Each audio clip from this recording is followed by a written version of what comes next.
मैंने इतिहास की सबसे बेकार एफ रैंक स्किल जगा ली थी। उसका नाम था रेनोवेट, जो 1 मीटर के दायरे में किसी भी निर्जीव चीज को उसकी ओरिजिनल हालत में वापस ला सकती थी। लेकिन असल में अगर किसी किताब पर रेनोवेट इस्तेमाल करो तो वह फिर भी किताब ही रहती है, और अगर किसी तौलिए पर करो तो वह फिर भी तौलिया ही रहेगा। इसी वजह से ज़ॉम्बी अपोकलिप्स के तीसरे महीने में मेरी गर्लफ्रेंड आखिरी आधा पैकेट बिस्किट्स लेकर किसी दूसरे आदमी की कार में बैठकर चली गई, और एक बार भी पीछे मुड़कर नहीं देखा। जाने से पहले उसने मेरे पैरों के पास एक खाली इंस्टेंट नूडल्स का कप फेंक दिया, जैसे किसी कुत्ते को हड्डी फेंकते हैं, और बोली, चरी, मुझसे नाराज मत होना, तुम्हारी स्किल बहुत ज्यादा बेकार है। तुम्हारे साथ रहूंगी तो देर सवेर मैं भूख से मर जाऊंगी। उसकी बात सुनकर मैं मायूस होकर उस खाली कप को घूरता रहा। तभी अचानक मेरे दिमाग में एक पागल सा ख्याल आया, रेनोवेट। और उसी पल एक तेज बफ बुर्गियों की खुशबू अचानक फैल गई। फटे हुए ढक्कन के नीचे नूडल्स बिल्कुल सही हालत में रखे हुए थे, और साथ में 3 सीजनिंग के सशे भी मौजूद थे। मैं पूरी तरह हैरान रह गया। असल में मेरी स्किल बेकार नहीं थी, बल्कि हम सब ने उसे गलत समझ लिया था। रेनोवेट का असली मतलब किसी चीज को 1 सेकंड पहले वाली हालत में लौटाना नहीं था, बल्कि उसकी असली शुरुआत, यानी जब वह बनाई गई थी उस ओरिजिनल अवस्था में वापस लाना था। एक खाली इंस्टेंट नूडल्स कप की ओरिजिनल हालत खाली नहीं, बल्कि सील्ड और पूरी तरह भरा हुआ कप होती है। उसी पल मेरा दिल सीने में जोर जोर से धड़कने लगा। डर की वजह से नहीं, बल्कि शुद्ध उत्साह की वजह से। मैंने चारों तरफ इस लूटी हुई सुपरमार्केट को देखा। शेल्फ पर हर तरह के फटे स्नैक पैकेट, खाली पानी की बोतलें और अलग अलग पैकिंग बिखरी हुई थी। दूसरों की नजर में यह सब सिर्फ कूड़ा था, लेकिन मेरी नजर में अब यह एक खत्म न होने वाला खजाना था। मैंने तुरंत नूडल्स उबालने की जल्दी नहीं की, क्योंकि अपोकलिप्स में खाने की खुशबू अनचाहे मेहमानों को बुला सकती थी। इसलिए मैं सावधानी से दुकान की पहली मंजिल के स्टोर रूम में चढ़ गया और भारी शेल्फ खींच कर दरवाजा बंद कर दिया। सुरक्षित होने के बाद मैंने अपना एक्सपेरिमेंट शुरू किया।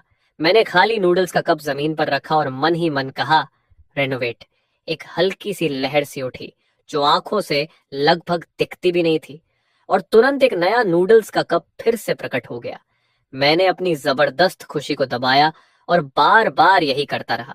10 मिनट बाद मेरे सामने नूडल्स के 60 कप का छोटा सा पहाड़ बन चुका था। मेरी स्किल का कूल डाउन सिर्फ 10 सेकंड था। इसका मतलब था कि मेरे लिए इंस्टेंट नूडल्स अब अनंत हो चुके थे। तभी मेरी नजर पास पड़ी एक खाली मिनरल वाटर की बोतल पर गई, रेनोवेट। और तुरंत 500 मिलीलीटर की साफ पानी से भरी बोतल सामने आ गई। फिर मैंने जमीन पर पड़ी फर्स्ट एड किट की खाली पैकिंग देखी, रिनोवेट, और एक बिल्कुल नई फर्स्ट एड किट मेरे हाथों में आ गई। मेरी सांसें तेज हो गईं। खाना, पानी और दवाइयां, अपोकलिप्स में सबसे कीमती संसाधन, अब मेरे लिए अनंत थे। लोरोयांट, क्या तुम नहीं कहती थी कि मेरी स्किल बेकार है? जरा इंतजार करो, एक दिन ऐसा आएगा जब तुम्हें घुटनों पर बैठकर मुझसे एक निवाले के लिए भीख मांगनी पड़ेगी। अगले 3 दिनों तक मैं इसी गोदाम में बंद रहा। कमरे में पड़े खाली पैकेट अब मेरे लिए कच्चा माल बन चुके थे। चिप्स, बिस्कुट्स, चॉकलेट, जो भी पेट भर सकता था, मैंने सबको रेनोवेट करके कई बड़े डिब्बों में भर दिया। तरह तरह के सोडा और मिनरल वाटर ने कमरे का आधा हिस्सा भर दिया, और सबसे महत्वपूर्ण बात यह थी कि मुझे दुकान में एक खाली गैस सिलेंडर और एक छोटा गैस स्टोव भी मिल गया, जिसे मैंने रेनोवेट कर लिया। अब मैं आखिरकार गरम खाना खा सकता था। मैंने गोदाम की सारी खिड़कियां बंद की और एक बर्तन में पानी उबालने रखा। 3 सीजनिंग सशे खोले और सावधानी से नूडल्स डाले। जब वह परिचित खुशबू, जो मैंने इतने समय से महसूस नहीं की थी, मेरी नाक तक पहुंची तो मैं अपने आंसू रोक नहीं पाया, और वे बहने लगे। मैं रोते हुए लालच से नूडल्स खाता रहा। अपोकलिप्स शुरू होने के बाद यह मेरा सबसे तृप्त और शांत भोजन था। पेट भरने के बाद मेरा दिमाग फिर से सोचने लगा। यहाँ छिपे रहना कोई हल नहीं था, क्योंकि देर सवेर ये सुपरमार्केट ज़ॉम्बीज के हमले में आ जाएगी, या दूसरे सर्वाइवर्स इसे ढूंढ लेंगे। मुझे एक सुरक्षित बेस और कुछ हथियार चाहिए थे, क्योंकि अपोकलिप्स में सिर्फ खाना और पानी होना तुम्हें उस भेड़ जैसा बना देता है जो बलि के इंतजार में हो। मैंने जितनी भी सप्लाईज उठा सकता था उन्हें 2 बड़े हाइकिंग बैकपैक्स में भर लिया, और फिर दरवाजा थोड़ा सा खोलकर बाहर की दुनिया देखी। सड़क पर कई ज़ॉम्बीज इधर उधर भटक रहे थे। मैंने गहरी सांस ली और अपने हाथों में कस कर पकड़ा हुआ वह किचन नाइफ थाम लिया, जिसे मैंने इतना तेज कर लिया था कि वह रेजर ब्लेड जितना धारदार था। अब निकलने का समय था। सुपरमार्केट से बाहर निकलने की प्रक्रिया थोड़ी खतरनाक थी, लेकिन कोई बड़ी घटना नहीं हुई। मैंने दुकान के पीछे की जटिल गलियों का फायदा उठाकर ज्यादातर ज़ॉम्बीज से पीछा छुड़ा लिया। अगर कभी कोई अकेला ज़ॉम्बी सामने आ जाता तो मैं फ्रेशली रेनोवेट किया हुआ कोका कोला से भरा कैन पूरी ताकत से उसकी तरफ फेंक देता, और जब वह लड़खड़ाता तो किचन नाइफ से उसे खत्म कर देता। मेरा लक्ष्य शहर के पश्चिम में स्थित लैंगन रेजिडेंशियल कॉम्प्लेक्स था। यह शहर का मशहूर लग्जरी रेजिडेंशियल एरिया था, जहां पूरा सिक्योरिटी सिस्टम और ऊंची मोटी दीवारें थीं, इसलिए अपोकलिप्स के शुरुआती दौर में शायद ये कुछ समय तक टिक सकता था। और सबसे महत्वपूर्ण बात यह थी कि वहीं मेरे माता पिता का घर था। जब अपोकलिप्स शुरू हुआ तब मैं कॉलेज में था और उनसे मेरा संपर्क टूट गया था। उन्हें ढूंढना अब मेरी सबसे बड़ी ऑब्सेशन बन चुका था। लेकिन लंगन कॉम्प्लेक्स तक पहुंचने का रास्ता मेरी उम्मीद से कहीं ज्यादा कठिन निकला। शहर पूरी तरह ठप पड़ चुका था। छोड़ी हुई कारों ने हर मुख्य सड़क को बंद कर दिया था। रास्ते में मैंने अनगिनत इंसानी त्रासदियां और थोड़े से बचे खाने के लिए लोगों के बीच भयानक झगड़े देखे। उसी समय मुझे एहसास हुआ कि लोरियंट का मुझे धोखा देना शायद इस निर्दयी दुनिया की सबसे छोटी बात थी, क्योंकि यहाँ इंसानियत तो बहुत पहले ही टूट चुकी थी। तीसरे दिन की रात ढलते ढलते मैं आखिरकार लंगन कॉम्प्लेक्स के पास पहुंच गया। ऊंचा लोहे का गेट मजबूती से बंद था और दीवार के ऊपर कुछ लोगों की परछाइयां दिखाई दे रही थीं जो पहरा दे रहे थे। जाहिर है ये जगह अब बचे हुए लोगों का एक मजबूत किला बन चुकी थी। मैं थोड़ी दूरी पर छिपकर काफी देर तक सब कुछ देखता रहा। इस कॉम्प्लेक्स के अंदर जाने के लिए पहले जांच से गुजरना पड़ता था, इसलिए मैंने अपना बैकपैक फिर से व्यवस्थित किया और अपनी ज्यादातर राशन को एक अच्छी तरह छिपे हुए नाले के ढक्कन के अंदर छुपा दिया। अपने पास सिर्फ 2 पानी की बोतलें और एक पैकेट बिस्कुट रखा। फिर मैं मुख्य गेट की तरफ बढ़ा और खुद को एक साधारण शरणार्थी की तरह दिखाने लगा। तभी दीवार के ऊपर से एक आवाज गूंजी, अरे वहां कौन है? मैंने तुरंत दोनों हाथ ऊपर उठा दिए और सिर उठाकर अपना धूल से भरा चेहरा दिखाया और कहा, मैं यहाँ का निवासी हूँ। मेरा नाम लिनफन है। मैं बिल्डिंग 17 में रहता हूँ। ऊपर खड़ा आदमी कुछ पल चुप रहा, जैसे वह किसी टोकी वोकी के जरिए जानकारी की पुष्टि कर रहा हो। थोड़ी देर बाद लोहे का गेट थोड़ा सा खुला और एक आदमी बाहर आया। उसके चेहरे पर शक भरा भाव था और हाथ में स्टील की पाइप थी। उसने ठुड्डी उठाकर कहा, पहचान पत्र। मैंने अपनी जेब से पहले से तैयार किया हुआ पहचान पत्र निकाला और उसकी तरफ बढ़ा दिया। उसने जल्दी से उसे देखा और फिर मुझे सिर से पांव तक घूरते हुए पूछा, तुम अकेले हो? तुम्हारी राशन कहाँ है? यह सुनकर मैंने सिर झुका लिया और गले में हल्की घबराहट और डर मिलाकर कहा, रास्ते में सब लूट लिया गया। मेरे पास बस इतना ही थोड़ा सा खाना बचा है। आदमी ने भौहें सिकोड़ी। उसे यकीन नहीं हो रहा था, लेकिन मेरा दुबला शरीर और दयनीय हालत देखकर आखिर उसने अपनी सावधानी थोड़ी ढीली कर दी और बोला, अंदर जाओ, लेकिन याद रखना, रेजिडेंस के नियम मत भूलना। हर नए आने वाले को अपनी आधी राशन सामूहिक वितरण के लिए देनी पड़ती है। यह सुनकर मेरा दिल कस गया, लेकिन सौभाग्य से मैं पहले से तैयार था। मैंने आज्ञाकारी ढंग से सिर हिलाया और उसे एक पानी की बोतल और आधा पैकेट बिस्कुट दे दिया। आदमी ने उन्हें लेते समय मेरी तरफ तिरस्कार भरी नजर से देखा, लेकिन फिर हाथ हिलाकर मुझे अंदर जाने का इशारा कर दिया। जैसे ही मैं रेजिडेंस के अंदर दाखिल हुआ तो अंदर का दृश्य देखकर मेरे मुंह से राहत की सांस निकल गई। माहौल भले ही तनावपूर्ण था, लेकिन कम से कम यहाँ एक तरह का अनुशासन था। कुछ लोग गश्त कर रहे थे, कुछ लोग रक्षा दीवारों को मजबूत कर रहे थे और महिलाएं तथा बच्चे रेजिडेंस के क्लब हॉल में इकट्ठा किए गए थे। यह जगह मानो एपोकलिप्स के बीच एक छोटी सी सुरक्षित नखलिस्तान जैसी लग रही थी, जो बाहर के कत्लेआम और अराजकता से फिलहाल बची हुई थी। रजिस्ट्रेशन की जिम्मेदारी संभाल रही एक महिला ने मुझे बताया कि अब इस रेजिडेंस का नेतृत्व एक आदमी कर रहा है जिसका नाम ब्रदर लेपर्ड है। पहले वह यहाँ का मैनेजर था। एपोक्लिप्स के बाद उसने अर्थ टाइप शक्ति जगा ली और एक गार्ड टीम बनाकर सबकी सुरक्षा संगठित की। सभी निवासी अपने कंट्रीब्यूशन पॉइंट्स के हिसाब से रोजाना खाना पा सकते हैं और अगर किसी को ज्यादा चाहिए तो उसे गश्ती दल या लॉजिस्टिक टीम में शामिल होना पड़ेगा। मैंने अपनी कमजोर सेहत का बहाना बनाकर फिलहाल किसी भी टीम में शामिल होने से मना कर दिया, क्योंकि मेरे लिए सबसे जरूरी था अपने माता पिता को ढूंढना। लेकिन जब मैं घबराहट में दौड़ता हुआ अपने घर के दरवाजे तक पहुंचा तो सामने जो दृश्य था उसे देखकर मेरा दिल तुरंत सिमट गया। दरवाजा जबरदस्ती तोड़ दिया गया था और अंदर पूरा घर बुरी तरह बिखरा और तहस नहस था। मैं पागलों की तरह अंदर भागा और चिल्लाया, पापा, मम्मी। लेकिन जवाब में सिर्फ मौत जैसा सन्नाटा मिला। लिविंग रूम की मेज पर धूल की पतली परत जमी थी, जिससे साफ था कि वे कम से कम कई दिनों से यहाँ नहीं थे। हालांकि फर्श पर संघर्ष के निशान थे, लेकिन कहीं भी खून का दाग नहीं था। शायद इस बदकिस्मती में यही एक अच्छी खबर थी। मैं वहीं जमीन पर बैठ गया और पहले कभी न महसूस की गई घबराहट और डर ने मुझे घेर लिया। मुझे समझ नहीं आ रहा था कि उन्हें कहाँ ढूंढूं। तभी बाहर कदमों की आवाज आई और एक तिरस्कार भरी आवाज गूंजी, अरे वाह, जाल से बचा हुआ एक और मछली रह गई। मैंने अचानक सिर उठाया और देखा कि दरवाजे पर दो आदमी खड़े रास्ता रोक रहे थे। आगे खड़े आदमी का सिर मुंडा हुआ था और वह मुझे दुश्मनी भरी नजर से देख रहा था। मैं उसे पहचान गया। वह ब्रदर लेपर्ड के अधीन एक स्क्वाड लीडर था जिसका नाम स्कॉर्पियन था। स्कॉर्पियन ने होंठ चाटते हुए मुझे ऐसे देखा जैसे कटिंग बोर्ड पर रखी मछली को देखा जाता है और बोला, इस घर के मालिक, असल में कुछ दिन पहले तक के मालिक, वे हमारे ब्रदर लेपर्ड को बहुत सारे कंट्रीब्यूशन पॉइंट्स के कर्जदार थे, इसलिए उन्हें यहाँ से निकाल दिया गया। अब ये घर हमारा है। मेरी पुतलियां सिकुड़ गईं और मैंने गुस्से में कहा, हरामियों, तुमने मेरे माता पिता के साथ क्या किया?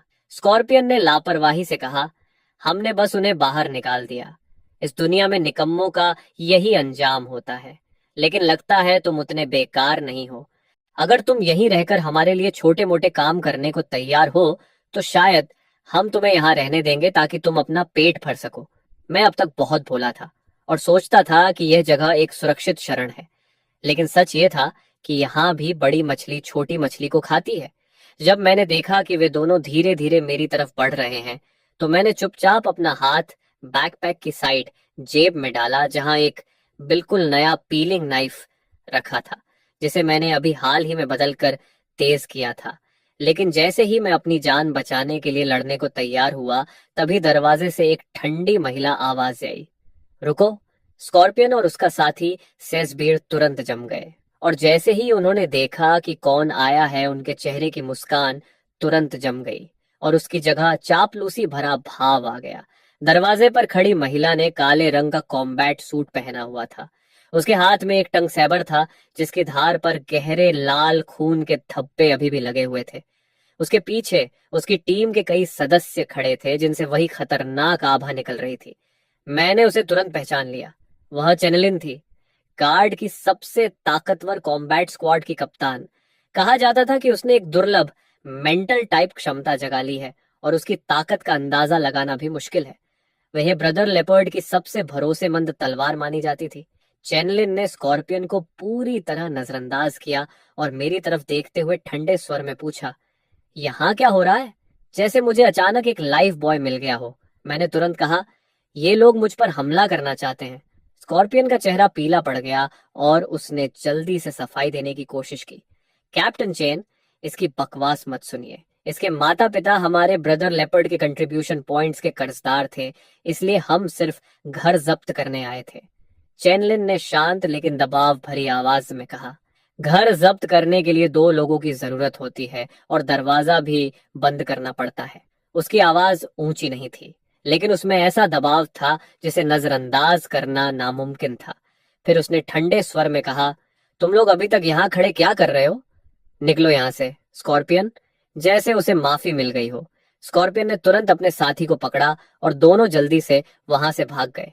एक बार खतरा टल गया तो मेरा तना हुआ शरीर ढीला पड़ गया और मैं लगभग गिर ही पड़ा। चेनलिन ने हल्का सा भौहें सिकोड़ते हुए मुझे देखा और बोली, अब से उनसे दूर ही रहना। इतना कहकर जैसे उसे दूसरों के मामलों में पड़ने का कोई शौक न हो, वह मुड़कर जाने लगी। मैंने जल्दी से उसे आवाज दी, कैप्टन चेन, क्या आपको पता है मेरे माता पिता को कहाँ निकाला गया है? उनके नाम लिन यांगंगो और वांग सुमेत हैं। चैनलिन एक पल के लिए सोच में पड़ गई और बोली, उनके नाम कुछ जाने पहचाने लग रहे हैं। ब्रदर लेपर्ड ने सभी बूढ़े, कमजोर और बीमार लोगों को बाहर निकाल दिया था, जिनके पास कोई क्षमता नहीं थी और जो भारी काम नहीं कर सकते थे। उन्हें कॉम्प्लेक्स के उत्तरी गेट के बाहर एक छोड़ी हुई फैक्ट्री में भेज दिया गया। बहाने के तौर पर कहा गया कि वे वहां खुद अपना गुजारा करें। यह सुनकर मेरा दिल कस गया। एक छोड़ी हुई फैक्ट्री, वहां ना खाना है ना कोई पनाह। क्या यह सीधा मौत का इंतजार करने जैसा नहीं है? चेनलिन के जाने के बाद मैंने तुरंत दरवाजा बंद कर दिया। मुझे नॉर्थ गेट वाली फैक्ट्री तक जाना ही था। मुझे अपने माता पिता को ढूंढना था, लेकिन उससे पहले मुझे ताकत चाहिए थी। मैंने अपने बैकपैक से एक चॉकलेट बार निकाली और कुछ टुकड़े खाकर ताकत वापस पाई। तभी मेरी नजर उस स्टील की छड़ पर पड़ी जो स्कॉर्पियन जमीन पर छोड़ गया था। वह जंग लगी हुई थी और थोड़ा टेढ़ी भी थी। मैंने उस पर हाथ रखा और कहा, रेनोवेशन। तुरंत ही मेरी हथेली में एक बिल्कुल नई स्टील की छड़ आ गई, जो ठंडी धातु की चमक के साथ चमक रही थी। लेकिन ये अभी भी काफी नहीं था। मैं किचन में भागा और वहां मुझे मेरे पिता का इकट्ठा किया हुआ आउटडोर सर्वाइवल किट मिल गया। उसके अंदर एक मल्टी फंक्शन मिलिट्री शवेल, एक सर्वाइवल एक्स और एक टैगर थी। वे सब इस्तेमाल न होने की वजह से थोड़ी कुंद हो चुकी थी। मैंने फिर कहा, रेनोवेशन। और तीनों हथियार तुरंत ही ऐसे धारदार हो गए जैसे अभी अभी फैक्ट्री से निकले हों। फिर मैंने रात होने का इंतजार किया और गश्ती दल की ड्यूटी बदलने के मौके का फायदा उठाकर कॉम्प्लेक्स के नॉर्थ गेट की तरफ चुपचाप निकल पड़ा। यह जगह मुख्य प्रवेश द्वार से कहीं ज्यादा सुनसान थी। वहां सिर्फ दो गार्ड ऊँघते हुए पहरा दे रहे थे। मैंने उन्हें सतर्क नहीं किया, बल्कि निगरानी कैमरों के अंधे कोने का फायदा उठाया और एक बिल्कुल नई रस्सी की मदद से 3 मीटर से भी ऊंची दीवार आसानी से पार कर ली। दीवार के पीछे एक खाली मैदान था और दूर एक फैक्ट्री की परछाई दिखाई दे रही थी, जो किसी शांत स्टील के राक्षस जैसी लग रही थी। हवा में सड़न की हल्की बदबू तैर रही थी और बीच बीच में ज़ॉम्बियों की गुर्राहट सुनाई दे रही थी। मैंने अपनी स्टील की छड़ कसकर पकड़ी और झुककर सावधानी से आगे बढ़ने लगा। फैक्ट्री के करीब पहुंचते पहुंचते ज़ॉम्बियों की संख्या बढ़ती जा रही थी। मैं एक टूटी दीवार के पीछे छिप गया और देखा कि फैक्ट्री के गेट के सामने कम से कम 1 दर्जन ज़ॉम्बी जमा थे। वे किसी आवाज से आकर्षित लग रहे थे और फैक्ट्री के लोहे के दरवाजे को पागलों की तरह पीट रहे थे। उस दरवाजे के अंदर से हल्की हल्की सिसकियां और चीखें सुनाई दे रही थीं। मेरे माता पिता वहीं अंदर थे। मेरा दिल बेचैनी से चल रहा था, लेकिन दिमाग कह रहा था कि बिना सोचे समझे हमला नहीं करना चाहिए। मैंने आसपास देखा और पाया कि फैक्ट्री के एक साइड में जमीन से करीब 4 मीटर ऊंचाई पर खिड़कियों की एक कतार थी। शायद मैं वहां से अंदर जा सकता था। योजना बनते ही मैंने तुरंत काम शुरू किया। मैंने जमीन से एक पत्थर उठाया और पूरी ताकत से दूर खड़ी एक छोड़ी हुई कार की तरफ फेंक दिया। पत्थर कार की खिड़की से टकराया और जोर की आवाज हुई। जैसा मैंने सोचा था, गेट के सामने खड़े जॉम्बी तुरंत उस आवाज की तरफ मुड़ गए और धीरे धीरे उसकी तरफ बढ़ने लगे। मौका मिलते ही मैं तीर की तरफ फैक्ट्री की दीवार की तरफ भागा। बैकपैक से रस्सी निकाली, उसके एक सिरे पर पिकैक्स बांधा और पूरी ताकत से ऊपर फेंक दिया। पिकैक्स खिड़की के किनारे मजबूती से अटक गया। मैंने गहरी सांस ली और फुर्ती से रस्सी के सहारे ऊपर चढ़ गया। जल्दी ही खिड़की से अंदर घुसकर फैक्ट्री के भीतर पहुंच गया। अंदर एक विशाल उत्पादन हॉल था, जहां जंग लगी मशीनें और बिखरे हुए पुर्जे हर जगह पड़े थे। टूटी छत से चांदनी की कुछ किरणें अंदर आ रही थीं और हॉल के दूसरे सिरे से दबे दबे रोने की आवाजें और झगड़े की आवाजें सुनाई दे रही थीं। मैं सावधानी से उस आवाज की तरफ बढ़ा और परित्यक्त मशीनों से घिरे एक कोने में मैंने दर्जनों बचे हुए लोगों को देखा। उनमें से ज्यादातर बूढ़े और बच्चे थे। भीड़ में एक नजर डालते ही मैंने अपने माता पिता को पहचान लिया, जो कोने में सिमटे बैठे थे। मेरी माँ घुटनों को सीने से लगाकर चुपचाप रो रही थी और मेरे पिता उसे कसकर पकड़े हुए लगातार दिलासा दे रहे थे। मेरी आंखें तुरंत आंसुओं से भर गईं। मैंने घुटी हुई आवाज में उन्हें पुकारा। मेरी आवाज सुनते ही सब लोग चौंक कर मेरी तरफ देखने लगे और उसी पल मेरे माता पिता ने भी अचानक सिर उठाया। जैसे ही उन्होंने मुझे देखा, उनके चेहरे पर हैरानी से लेकर अपार खुशी तक का भाव आ गया। मेरी माँ चिल्लाते हुए मेरी तरफ दौड़ी और हम तीनों इस निराशाजनक अपोकलिप्स के बीच एक दूसरे से कसकर लिपट गए। इस मिलन की खुशी ने सारी डर और अनिश्चितता को कुछ देर के लिए भुला दिया, लेकिन जल्द ही एक कर्कश आवाज ने इस गर्मजोशी भरे पल को तोड़ दिया। और तू कहाँ से टपक पड़ा? एक चेहरे पर बड़ा सा निशान वाला आदमी आगे बढ़ा। उसके पीछे कई मजबूत नौजवान खड़े थे और साफ था कि वही उनका नेता था। उसने मेरे भरे हुए बैकपैक पर लालची नजरों से देखते हुए मुझे ऊपर से नीचे तक घूरा और बोला, बुरा नहीं लड़के, अकेले यहां तक पहुंच गया। तेरे बैग में क्या है? जरा निकाल कर दिखा। मैंने अपने माता पिता को अपने पीछे कर लिया और ठंडी नजर से उसे देखते हुए कहा, ये मेरी चीजें हैं। वह निशान वाला आदमी व्यंग्य से हंसा और बोला, तेरी चीजें? यहाँ किसी की कोई चीज नहीं होती, यहाँ सिर्फ मेरी चीजें होती हैं। अगर समझदार है तो वह बैग मुझे दे दे, वरना। उसने अपने हाथ की माचेती हवा में उठाई और धमकी बिल्कुल साफ थी। उसके पीछे खड़े गुंडे भी मुझे घेरते हुए घूर रहे थे। आसपास बैठे बूढ़े और बीमार लोग ये सब देखकर गुस्से में थे, लेकिन कोई कुछ कहने की हिम्मत नहीं कर पा रहा था और बस मुझे दया भरी नजरों से देख रहे थे। मेरे पिता ने मुझे तुरंत पीछे खींच लिया और उस निशान वाले आदमी की तरफ देखकर मुस्कुराने की कोशिश करते हुए बोले, चीफ, मेरा बेटा नासमझ है, उसके बैग में बस थोड़ा सा खाना है, हम सब आपको दे देंगे, उसे झगड़ा मत कीजिए, रात भी काफी हो चुकी है। लेकिन निशान वाला आदमी ठंडी हंसी हंसते हुए बोला, अब मुझे सिर्फ उसका बैग नहीं चाहिए, मुझे उसकी खाल भी चाहिए। और इतना कहते ही उसने हाथ बढ़ाकर मुझे पकड़ने की कोशिश की। मेरी आंखों में बर्फ जैसी ठंडी चमक उभरी और पीछे हटने की बजाय मैं आगे बढ़ गया। मेरे हाथ में पकड़ी स्टील की पाइप ने एक अजीब से कोण पर उसके कलाई पर जोरदार वार किया और साथ ही एक सूखी सी कड़क की आवाज आई। उस बलाफरा की कलाई तुरंत ही अस्वाभाविक तरीके से मुड़ गई। सब लोग हक्का बक्का रह गए। किसी को उम्मीद नहीं थी कि मेरे जैसा कमजोर दिखने वाला लड़का भी खुद का बचाव करने की हिम्मत करेगा। बलाफरा दर्द और गुस्से से मुंह बिगाड़े, पसीने में भीगा हुआ चीखा, तूने मुझे मारने की हिम्मत की, इसे पकड़ो, पकड़ो इसे पैदा होने का पछतावा करा दूंगा। बाकी गुंडे तुरंत हरकत में आए और चिल्लाते हुए मेरी तरफ झपट पड़े। मैंने बैग अपने माता पिता की बाहों में फेंक दिया और अपनी स्टील पाइप उठाकर हमले को रोकने के लिए तैयार हो गया। एक गुंडे ने मेरी तरफ लकड़ी का डंडा घुमाया। मैंने शरीर को हल्का सा झुकाकर उसे आसानी से बचा लिया और कलाई के एक तेज झटके के साथ मेरी स्टील पाइप का दूसरा सिरा सीधे उसके कमजोर हिस्से पर जा लगा। उसने दर्द से कराहते हुए एक दयनीय चीख मारी और सिकुड़कर जमीन पर गिर पड़ा। मैं कोई भी बेकार हरकत नहीं कर रहा था, हर वार सीधे जोड़ या कमजोर जगह पर पड़ रहा था। ये पूरी तरह आत्मरक्षा थी, लेकिन जिसने उन्हें सबसे ज्यादा डरा दिया वह थी मेरी अंतहीन सहन शक्ति, क्योंकि लगातार 2 लोगों को गिराने के बाद भी मैं बिल्कुल नहीं थका था। बाकी गुंडे डर गए और पीछे हट गए, अब आगे बढ़ने की हिम्मत नहीं कर रहे थे। बलाफरा अपनी टूटी कलाई पकड़कर मुझे घूर रहा था। उसके चेहरे पर हैरानी और गुस्सा दोनों थे। उसने दांत भींचकर पूछा, तू आखिर है कौन? क्या तू भी कोई म्यूटेंट है? मैंने कोई जवाब नहीं दिया, बस उसे ठंडी नजरों से घूरता रहा। पिछले कई महीनों के इस अपोकैलिप्स में जो दर्द और पाप मैंने झेले थे, वे उसी पल मेरे अंदर भड़कती हुई क्रोध की आग में बदल गए। मैंने ठंडे स्वर में कहा, दफा हो जाओ, नहीं तो मर जाओगे। मेरी निर्दयता ने सबको डरा दिया। बलाफरा की आंखें बार बार बदल रही थीं। उसे उम्मीद नहीं थी कि उसे इतना खतरनाक इंसान मिलेगा। लेकिन तभी जब हम सब एक बंद गली में फंसे थे, फैक्ट्री के लोहे के दरवाजे पर अचानक जोरदार धमाका हुआ, फिर दूसरा और तीसरा। ये देखते ही भीड़ तुरंत घबरा गई। बाहर ज़ॉम्बीज़ दरवाजा तोड़ने लगे हैं। क्या हो रहा है? अचानक ज़ॉम्बीज़ इतने उग्र क्यों हो गए? डर आग की तरह फैल गया।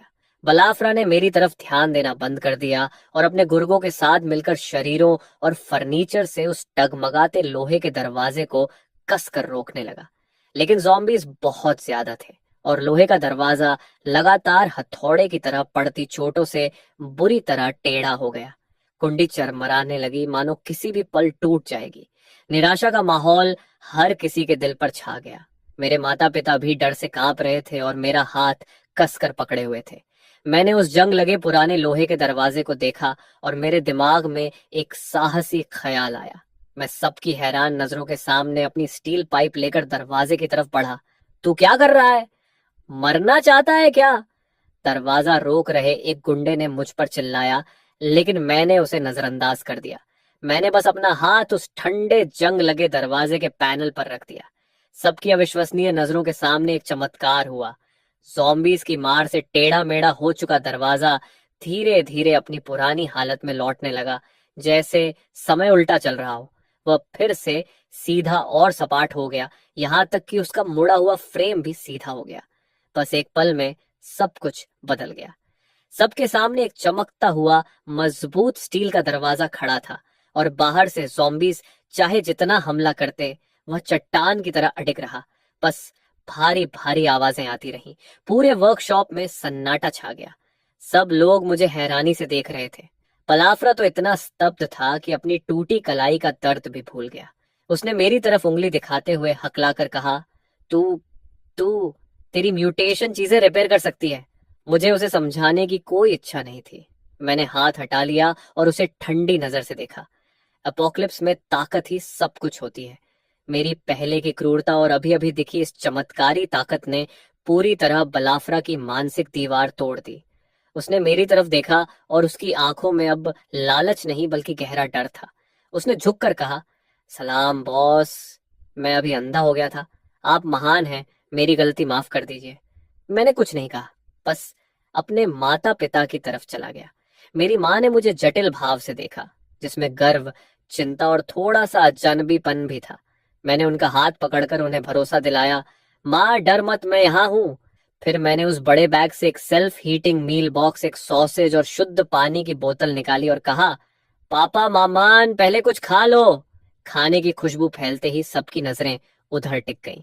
न जाने कब से भूखे बचे हुए लोग मेरे माता पिता के हाथों में पकड़े खाने को लालची निगाहों से देखते हुए जोर जोर से लार निकल रहे थे, और बलाफ्रा और उसके लोग तो और भी ज्यादा।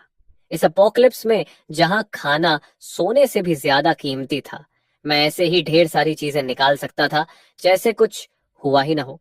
इससे वे लोग दरवाजा ठीक होने से भी ज्यादा चौंक गए। सब कुछ संभालने के बाद मैंने फिर करा कोर्तादा की तरफ देखा और शांत आवाज में कहा, अब से यहाँ का नेता मैं हूं। मेरी आवाज तेज नहीं थी, लेकिन सबके कानों तक साफ पहुंच गई। कारा कोर्टाडा का चेहरा आखिर सख्त हो गया। फिर उसने सिर झुका दिया और हार मान ली। फैक्ट्री बेस पर कब्जा करना मेरी उम्मीद से भी आसान निकला। पूर्ण ताकत और अनगिनत राशन के सामने कारा कोर्टाडा की थोड़ी बहुत इज्जत की कोई कीमत नहीं थी। अपोक्लिप्स में इज्जत किस काम की? आदमी भी एक संसाधन ही होता है। मैंने उन्हें पहरा देने और आसपास सफाई करने का काम दे दिया, जबकि मैं खुद खाने और लॉजिस्टिक्स संभालने लगा। हर दिन मैं खुद को एक कमरे में बंद कर लेता, ये कहकर कि मैं राशन की गिनती कर रहा हूँ, लेकिन असल में मैं पागलों की तरह खाना और तरह तरह की जरूरी चीजें जनरेट कर रहा था। हर बार जब सबके सामने राशन से भरे नए बक्से प्रकट होते, तो लोग मुझे श्रद्धा से देखने लगते। सबको लगा कि मेरे पास एक स्पेशल म्यूटेशन है, जिसके अंदर बहुत बड़ा स्टोरेज है और ढेर सारा खाना रखा है। धीरे धीरे बचे हुए लोगों के चेहरे फिर से जीवन से भरने लगे। मेरी अगुवाई में यह छोड़ी हुई फैक्ट्री व्यवस्थित होती चली गई।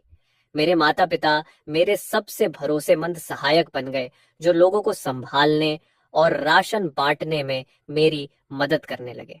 दूसरों की नजरों में उन्हें फिर से अपनी इज्जत और अपनी कीमत मिल गई थी, और उनका मानसिक हाल भी हर दिन बेहतर होता जा रहा था। सब कुछ सही दिशा में आगे बढ़ रहा था, लेकिन एक बात अब भी मेरे अंदर कांटे की तरह चुभ रही थी। वह निकम्मा बेरोजगार आदमी जो लैंडलोवन इलाके में खुद को फ्रियर बाव कहलवाता था, उसी ने मेरे माता पिता जैसे बेबस बूढ़े लोगों को बाहर निकाल दिया था, ताकि वे खुद ही किसी तरह जिंदा रहें, और जल्दी या देर से मुझे उससे हिसाब बराबर करना ही था। इसके अलावा लान का इलाका मजबूत दीवारों और बेहतर रहने की जगह वाला था, जो इस टूटी फूटी फैक्ट्री से कहीं बेहतर था। मैं अपने माता पिता और मेरे साथ चलने वाले लोगों को एक ज्यादा सुरक्षित घर देना चाहता था। अब समय आ गया था कि मैं वापस जाकर उस फ्रेयर बाव से ठीक से बात करूं। एक हफ्ते बाद मैं पूरी तरह तैयार था। मैंने अपनी रिजनरेशन म्यूटेशन का इस्तेमाल करके कई छोड़ी हुई इलेक्ट्रिक गाड़ियों को ठीक कर दिया जिन्हें मैंने ढूंढा था। उनकी बैटरी ऐसे फुल चार्ज कर दी जैसे वे अभी अभी फैक्ट्री से निकली हों। मैंने दर्जनों प्रोटेक्टिव सूट्स, हेलमेट्स और स्टील टो बूट्स भी फिर से बिल्कुल नए जैसे बना दिए। हथियारों के मामले में स्टील की रॉड और कुल्हाड़ियों के अलावा मैंने फैक्ट्री की स्टील रॉड्स को तेज करवाकर कई मजबूत भाले भी बनवा लिए।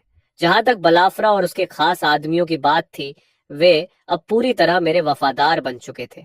मैंने उन्हें भरपूर खाना और गर्म कपड़े दिए थे, जो इस भयानक अपोकलिप्स में आसमान से गिरी नेमत जैसा था। मैंने सबसे ताकतवर और मजबूत 20 लोगों को चुना, जिनमें बलाफ्रा भी शामिल था। निकलने से पहले मैंने पूरी तरह सुसज्जित टीम को देखा और उन्हें प्रेरित करने के लिए बस एक सीधी बात कही। इस बार हम वहां भीख मांगने नहीं जा रहे, हम अपना हक वापस लेने जा रहे हैं। लैंड लोन इलाके की दीवारें मजबूत हैं और घर आरामदायक हैं। हम वहीं सच में सुरक्षित घर बनाएंगे। जो भी मेरे साथ आने को तैयार है, गाड़ियों में बैठ जाए। किसी ने भी हिचकिचाहट नहीं दिखाई। मेरी चमत्कारी ताकतें देखने के बाद वे लगभग आंख बंद करके मुझ पर भरोसा करते थे। 20 लोगों का हमारा काफिला शानदार तरीके से लैंडलोन की ओर बढ़ चला। जब हम लैंडलोन इलाके के उत्तरी दरवाजे पर पहुंचे तो दीवार पर खड़े गार्डों ने हमें तुरंत देख लिया। हमारी टीम को एक एलीट यूनिट की तरह सुसज्जित देखकर वे हैरान रह गए। ये बलाफरा तो निकाला गया था, ये वापस क्यों आ गया? अब जो बलाफरा मेरा वफादार बन चुका था, उसने सीना तान कर जोर से जवाब दिया, हम फ्रेयर बाओ से कोऑपरेशन की बात करने आए हैं। गार्ड ने उसकी बात सुनकर व्यंग्य से हंसी उड़ाई। कौन ऑपरेशन? सिर्फ तुम लोग? मैं गाड़ी से उतरा, आगे बढ़ा और सामान्य स्वर में कहा, जाकर फ्रियर बाओ से कहो कि वह लड़का वापस आ गया है। गार्ड मुझे नहीं जानता था, लेकिन मुझे सबके बीच केंद्र में देखकर उसे समझ आ गया कि मैं कोई महत्वपूर्ण व्यक्ति हूं। उसने थोड़ी देर सोचा और फिर अपने वॉकी टॉकी से ऊपर खबर दे दी। जल्द ही उत्तरी गेट खुल गया और फ्रेयर बाओ लोगों के एक समूह के साथ बाहर आया। उनमें स्क्वाड चेनलिन की पूर्व कप्तान चेनलिन भी थी। फ्रेयर बाओ 40 के आसपास का मोटा आदमी था, जिसकी आंखों में चालाकी और घमंड साफ दिखता था। हमारी टीम को और खासकर हमारे नए उपकरण और ऊंचे मनोबल को देखकर उसकी आंखों में हैरानी और लालच की चमक उभरी। वह हंसते हुए बोला, मैं सोच रहा था ये कौन हो सकता है, तो निकला छोटा लिनफन। कई दिनों से नहीं मिले, बताओ जवान लिन, कहां से इतनी दौलत कमा लाए? मैंने शांत स्वर में कहा, फ्रेयर बाओ, सीधे लोग घुमा फिराकर बात नहीं करते। मैं चाहता हूं कि मेरे आदमी लैंड लोवन इलाके में बसे। लेकिन फ्रारे बाओ जोर से हंस पड़ा, जैसे उसने कोई बहुत अच्छा मजाक सुन लिया हो। छोटे लिन, लगता है तुम अभी भी सपने में हो। लान का इलाका मैंने जीता है। किस हक से तुम चाहते हो कि तुम्हारे लोग यहां रहें? मैंने कहा, सिर्फ इसके आधार पर। मैंने उंगलियां चटकाई और मेरे पीछे खड़े बलाफरा ने एक बक्सा लाकर खोला। उसके अंदर पूरी तरह सीलबंद कंप्रेस्ड बिस्किट्स भरे थे। ये देखते ही फ्रेयर बाओ की हंसी तुरंत रुक गई। उसके पीछे खड़े गार्ड भी हैरान होकर सांस रोके देखने लगे। हालांकि लैंडे लोवन की रक्षा अच्छी थी, लेकिन वहां बहुत ज्यादा लोग थे, खपत बहुत ज्यादा थी और खाना हमेशा बेहद कम पड़ता था। उनकी रोज की राशन बस काले ब्रेड का एक टुकड़ा होता था। फ्रेयर बाओ ने घूरते हुए पूछा, इतना खाना तू कहां से लाया? मैंने कंधे उचकाते हुए कहा, यह जानने की जरूरत नहीं कि मैं कहां से लाता हूं, बस ये बताओ, कोऑपरेशन करोगे या नहीं? फ्रेयर बाओ की आंखें चमक उठी। कैसा कोऑपरेशन? मैंने कहा, बहुत आसान, मेरा समूह यहाँ बसता है, हम खाने का एक हिस्सा देंगे, तुम लोग परिसर की सुरक्षा संभालो और हम इस जगह को मिलकर चलाएंगे। ये सुनते ही फ्रेयर बाओ का चेहरा काला पड़ गया। लड़के, तुम्हारी औकात से ज्यादा ख्वाहिशें हैं। मैं एक बेस का नेता हूं, मैं किसी अनजान लड़के के साथ बराबरी पर कैसे साझेदारी करूं? मैंने शांत स्वर में कहा, यही मेरी शर्त है। अगर तुम नहीं मानते तो हम जबरदस्ती अंदर आएंगे। फ्रेयर बाओ जोर से हंसा, जबरदस्ती? सिर्फ तुम्हारे 20 आदमी? उसी समय चेनलिन के पीछे खड़ी स्क्वाड आयरीन एक साथ एक कदम आगे बढ़ी और तुरंत एक खतरनाक ऑरा फैल गया। स्क्वाड आयरीन इस पूरे लैंग कॉम्प्लेक्स की एलीट ताकत थी। उसके हर सदस्य के पास विशेष शक्ति थी और सैकड़ों लड़ाइयों का अनुभव था। मेरे आदमी तुरंत सतर्क हो गए, लेकिन मैं अकेला था जो बिल्कुल शांत खड़ा रहा। मैंने चेनलिन की तरफ देखा, वही महिला जिसने पहले मेरी मदद की थी। वह भी मुझे गौर से देख रही थी। उसकी आंखों में विश्लेषण और हैरानी दोनों थे। मैंने कहा, कैप्टन चेन, क्या आपको भी लगता है कि हम अंदर नहीं जा पाएंगे? चैनलिन कुछ पल चुप रही, फिर बोली, मिस्टर चेन, आपकी ताकत वाकई डरावनी है, लेकिन लैंग कॉम्प्लेक्स में सैकड़ों गार्ड हैं। जबरदस्ती अंदर घुसना आपके हित में नहीं होगा। ये एक तरह की भलाई भरी चेतावनी थी। फ्रियर बाव घमंड से हंस पड़ा। सुना तुमने? इतना लालची मत बनो। अपना सारा खाना मुझे दे दो। शायद मैं तुम्हें और तुम्हारे माता पिता को यहाँ आम निवासी की तरह रहने दूं। जहां तक तुम्हारे आदमियों का सवाल है, वे वापस वहीं जाएं जहां से आए हैं। मतलब साफ था, मेरी सारी राशन लूट लो और मेरे लोगों को भगा दो। क्या शानदार योजना है। मैं हल्का सा मुस्कुराया। लगता है बात पूरी हो गई। फिर मैंने धीरे धीरे अपना दाहिना हाथ उठाया और उनके पीछे खड़ी कॉम्प्लेक्स की सबसे ऊंची रेजिडेंशियल बिल्डिंग की ओर इशारा किया। मैं उनकी तरफ देखते हुए साफ साफ हर शब्द बोलता गया। मैं तुम्हें आखिरी मौका देता हूं, मुझे अंदर आने दो, नहीं तो मैं इस इमारत को गायब कर दूंगा। मेरी बात के बाद कुछ पल का अजीब सन्नाटा छा गया। फिर अचानक जोरदार ठहाके गूंज उठे। फ्रेर बाव तो हंसते हंसते आंखों में आंसू तक ले आया। चनलिन ने यह सुना और बोली, यह तो इस साल की सबसे मजेदार जोक है। लेकिन चनलिन हंस नहीं रही थी, वह बस मुझे गंभीर चेहरे से घूर रही थी। उसे महसूस हो गया था कि मैं मजाक नहीं कर रहा, और सच भी यही था, मैं मजाक नहीं कर रहा था। मैंने अपनी मुस्कान मिटा दी और उल्टी गिनती शुरू कर दी। फ्रेर बाव के चेहरे की मुस्कान जम गई। सबकी हंसी अचानक रुक गई। वे एक दूसरे को देखने लगे, जैसे उन्हें महसूस हो गया हो कि कुछ गड़बड़ है। वह 30 मंजिला इमारत लंग कॉम्प्लेक्स का प्रतीक थी, उसकी पहचान थी, और वहीं ज्यादातर गार्ड्स के परिवार रहते थे। जब मेरी गिनती 1 पर पहुंची तो फ्रेर बाव आखिर चिल्लाया, ये ब्लफ कर रहा है, इसे पकड़ लो। लेकिन तब तक बहुत देर हो चुकी थी। जैसे ही मेरी गिनती खत्म हुई, मैंने अपनी एबिलिटी एक्टिवेट कर दी। इस बार मैंने अपने 1 मीटर के दायरे वाली चीजों को टारगेट नहीं किया, बल्कि बिना हिचकिचाए अपनी शक्ति की सीमा तक उसे फैला दिया। एक पल में मैंने 100 मीटर से ज्यादा दूर खड़ी उस विशाल इमारत को टारगेट किया और मन ही मन कहा, रिफ्रेश। उस क्षण दुनिया जैसे शांत हो गई। सैकड़ों लोगों की आंखों में खौफ भर गया। वह 30 मंजिला इमारत ऐसे झिलमिलाने लगी जैसे टीवी स्क्रीन में खराब सिग्नल आ गया हो। उसकी रूपरेखा धुंधली और पारदर्शी होने लगी। एक ही सेकंड में वह इमारत और उसके अंदर की हर चीज हवा में गायब हो गई। उसकी जगह सिर्फ खाली नींव बची थी, जैसे वह कभी थी ही नहीं। सबके चेहरे जड़ हो गए। हर कोई स्तब्ध था, उलझन में था और एक अजीब डर से जकड़ गया था। फ्रेर बाव के आदमी पूरी तरह टूट गए। उन्होंने अपने हथियार फेंक दिए, रोते चिल्लाते चारों तरफ भागने लगे, जैसे किसी महाविनाश से बचना चाहते हो। खुद फ्रेर बाव भी जमीन पर गिर पड़ा। उसका चेहरा सफेद पड़ गया था, होंठ कांप रहे थे और वह एक शब्द भी नहीं बोल पा रहा था। जिस 200 लोगों की पर्सनल गार्ड पर उसे इतना घमंड था, वह एक पल में बिखर गई थी। जहां तक चनलिन और उसके पीछे खड़ी स्क्वाड आयरीन की बात थी, वे गिरे तो नहीं, लेकिन उनके चेहरों पर साफ झटका और डर दिखाई दे रहा था। चेनलिन के हाथ में पकड़ी तलवार हल्के से कांप रही थी। उसने मुझे अब बिल्कुल अलग नजर से देखा। अब वह नजर किसी सक्षम सर्वाइवर को देखने वाली नहीं थी, बल्कि जैसे कोई इंसानों के बीच चल रहे देवता को देख रहा हो। मैंने धीरे धीरे अपना हाथ नीचे किया और जमीन पर पड़े फ्रेर बाव की ओर बढ़ा, जो अब एक फटे कपड़े की तरह पड़ा था। उसने ऊपर देखा और मुझे ऐसे घूरा जैसे मैं कोई राक्षस हूं। वह पत्ते की तरह कांप रहा था।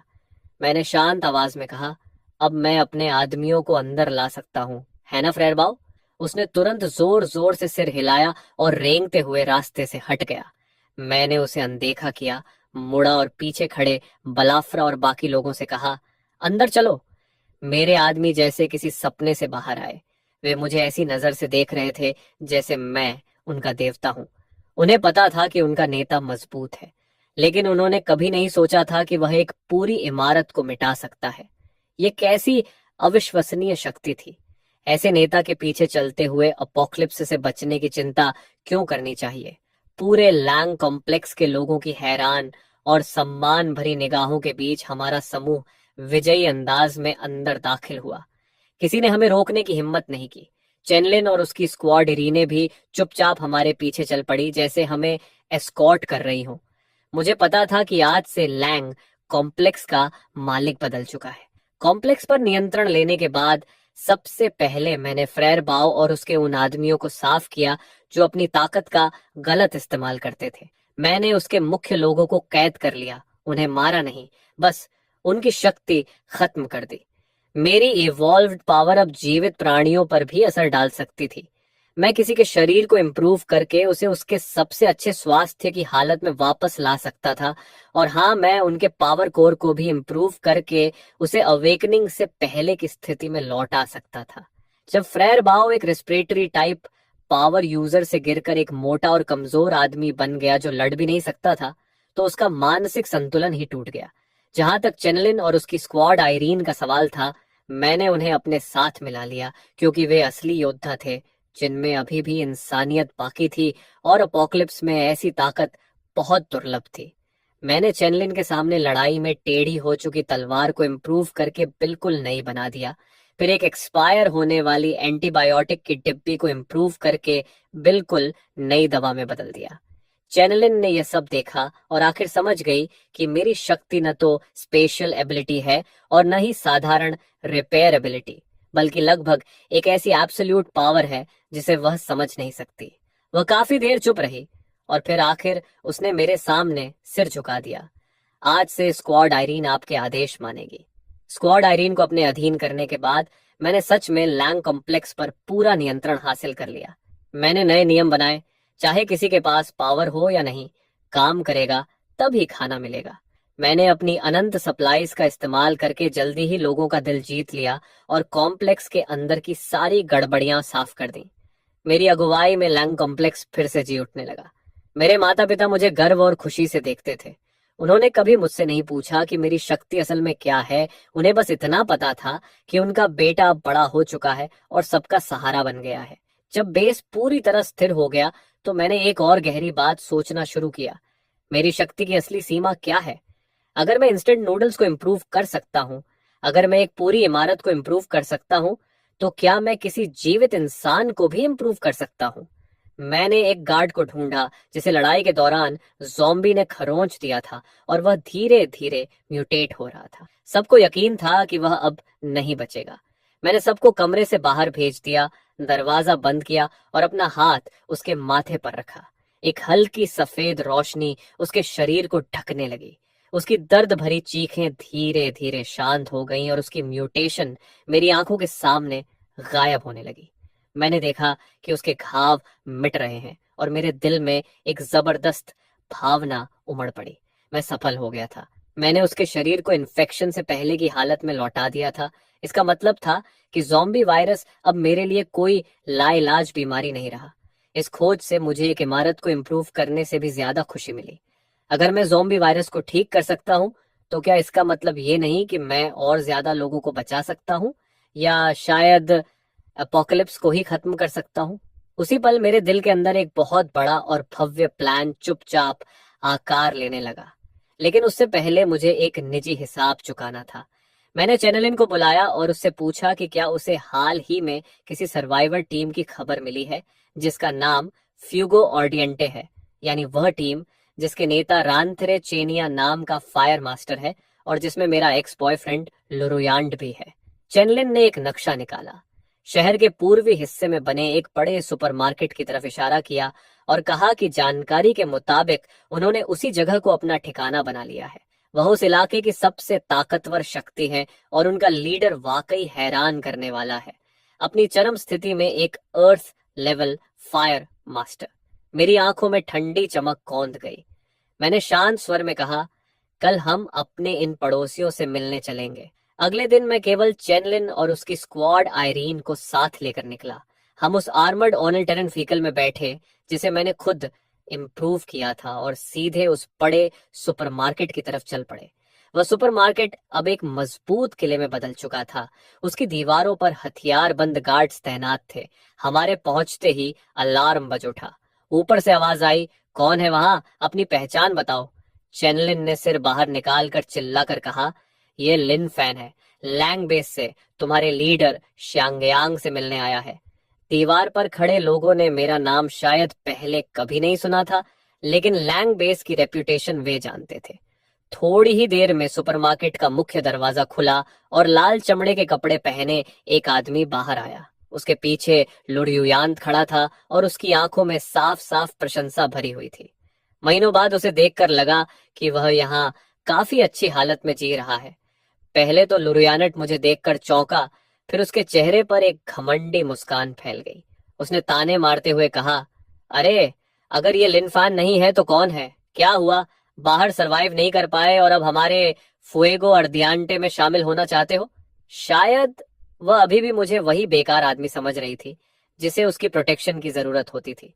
शांगयांग ने भी मुझे ऊपर से नीचे तक देखा, खासकर तब जब उसने मेरे पीछे खड़ी चेनलिन और स्क्वाड आयरीन को देखा।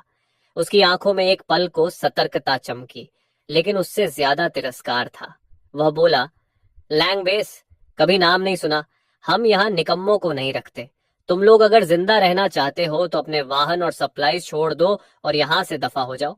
उसकी आंखों में बेहिसाब घमंड था, क्योंकि अपनी अर्थ रैंक फायर कंट्रोल एबिलिटी के कारण उसे किसी से डर नहीं था। लुरोयान भी दूसरे की ताकत का फायदा उठाकर घमंड में बोली, सुना ना लिनफैन, पुराने दिनों की खातिर कह रही हूँ, जिद मत करो। अब तो तुम चेनियन के जूते पॉलिश करने के भी लायक नहीं रहे। मैंने उसकी उस छोटी चालाक मुस्कान को देखा जो अपने हालात पर खुश थी और अचानक हंस पड़ा। मैंने कहा, लुरुयानट, तुम्हें वह खाली इंस्टेंट नूडल्स का कप याद है जो तुमने मेरे चेहरे पर फेंका था?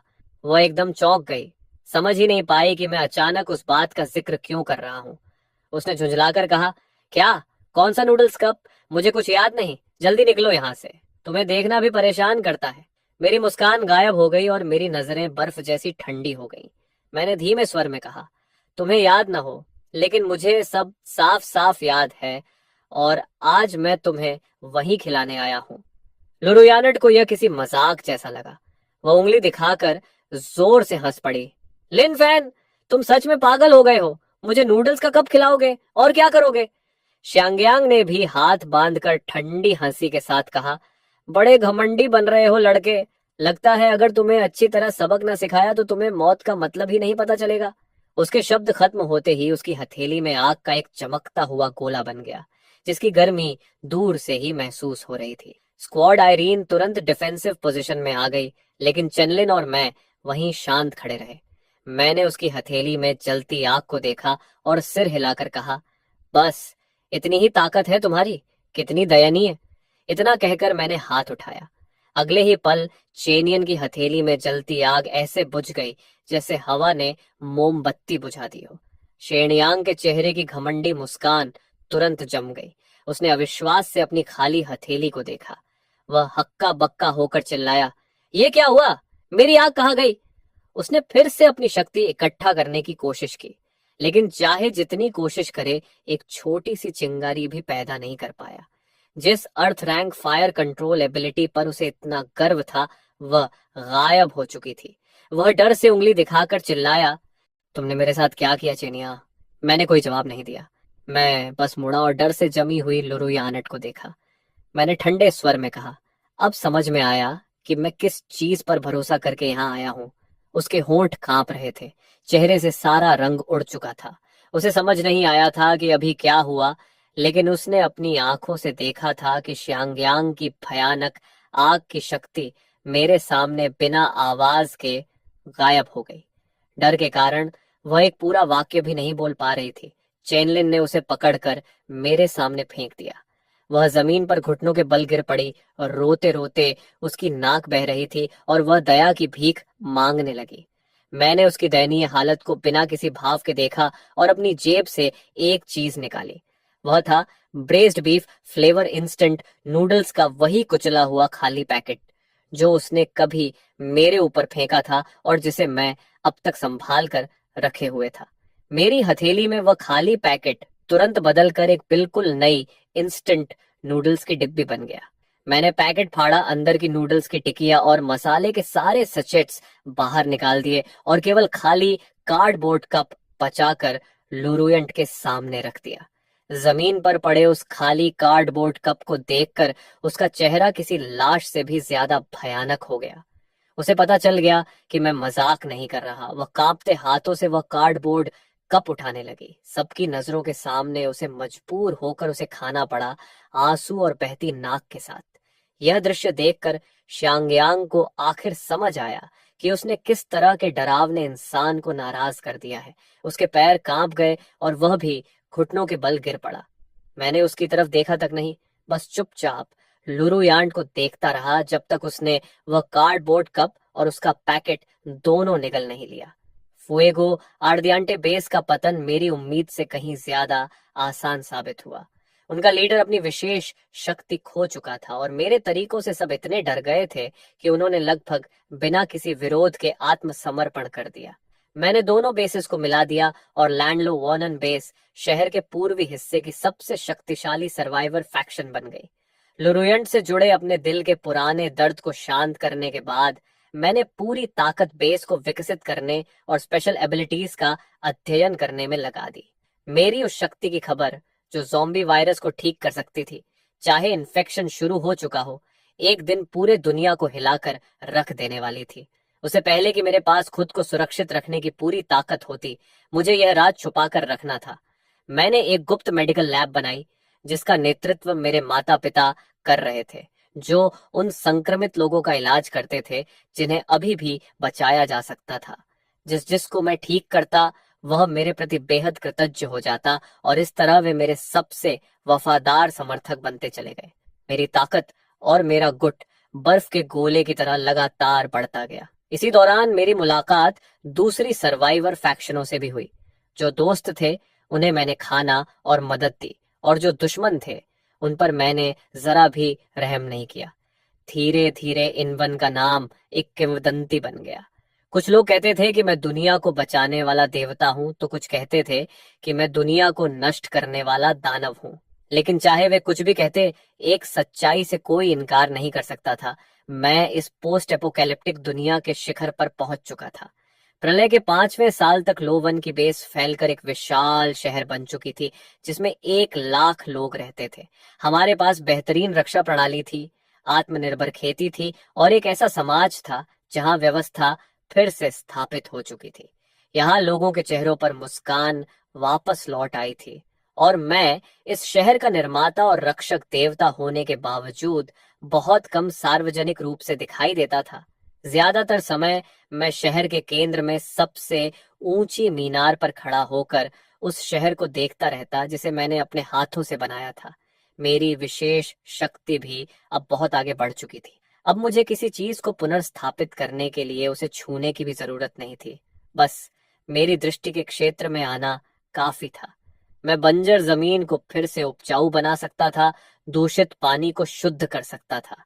मेरा सामर्थ्य धीरे धीरे एक सच्चे देवता जैसा होता जा रहा था।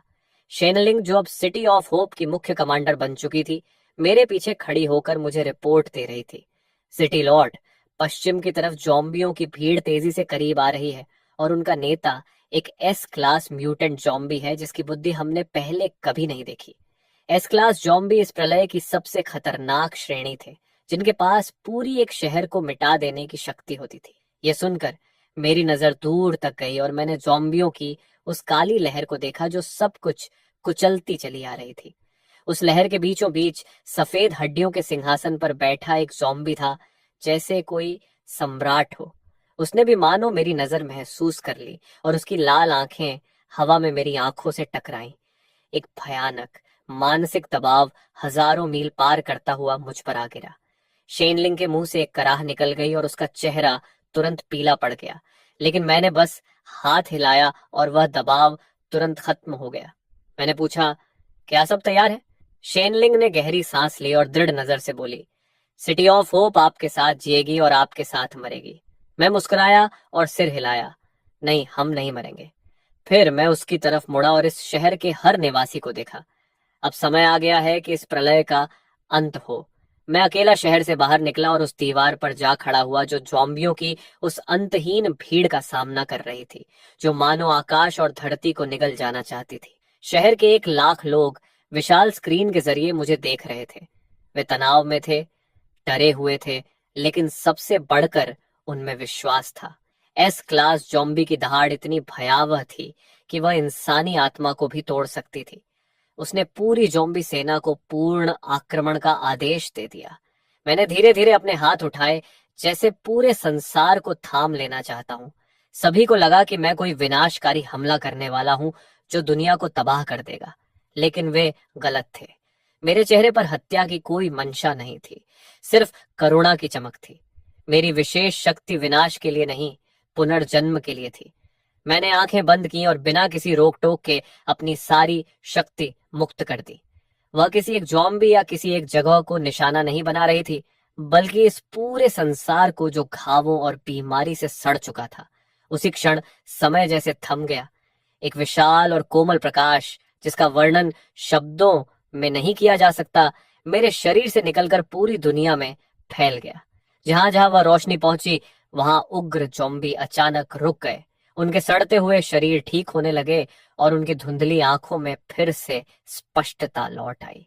उनकी आंखों की हिंसा और खून की प्यास की जगह अब भ्रम और मानवता ने ले ली। वह प्रकाश जमीन पर भी फैल गया और सूखी धरती से फिर से हरी घास उगने लगी।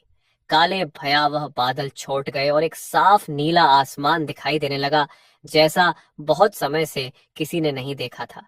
सफेद हड्डियों के सिंहासन पर बैठा एस क्लास जॉम्बी भयभीत होकर अपने बदलते शरीर को देख रहा था। उसने विरोध करने की कोशिश की, लेकिन वह उस शक्ति को रोक नहीं सका जो दुनिया के मूल नियमों से निकली थी। अंत में वह भी फिर से इंसान बन गया और अपनी ही हथेलियों को अविश्वास से देखने लगा।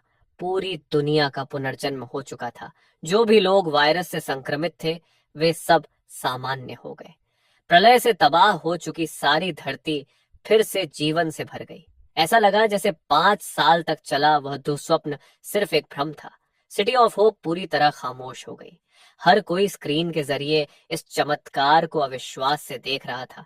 पता नहीं कितना समय बीता, फिर अचानक एक व्यक्ति खुशी से रो पड़ा, फिर दूसरा, फिर तीसरा, और देखते देखते पूरी शहर में गूंजती हुई खुशियों की आवाज उठने लगी, जो नए जन्म संसार में गूंजती चली गई। वे सब मेरा नाम पुकार रहे थे।